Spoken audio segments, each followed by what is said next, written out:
ប៉ុន្តែយើងចង់ចាក់ពណ៌ដែរតែម្ដងគឺយើងចូលទៅកាន់ menu design នៅក្នុង design នេះយើងឃើញនៅក្នុង page background យកទៅអី page color អញ្ចឹងយើងរើពណ៌ណាមួយយើងចង់បានបើថាឥឡូវសួរថាពណ៌យើងចង់បានពណ៌អីអូម៉ៅប៉ះអូម៉ៅប៉ះអានេះយើងឃើញពណ៌របស់យើង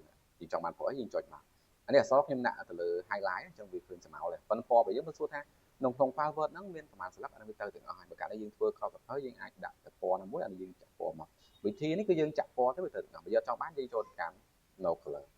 វិធីទី2យើងប្រើទៅលើ insert shape អញ្ចឹងយើងធ្វើការយក shape ណាមួយហើយធ្វើការអីសកត់អូនេះបើថាស្លឹកយើងប៉ុន្មានយើងសកត់នេះគូនទៅប៉ុន្តែកាលយើងមានតន័យហើយអា shape នេះយើងអាចផ្លាស់ប្ដូរពណ៌យើងទាញមកថាយើងទាញ shape យើងមកចូលទៅកាន់ format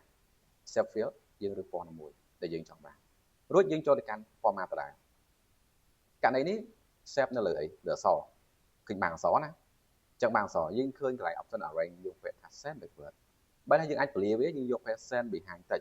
ដើម្បីអីឲ្យទៅលើ shape នៅក្រោយផុតទៅវាអត់បានអក្សររបស់យើង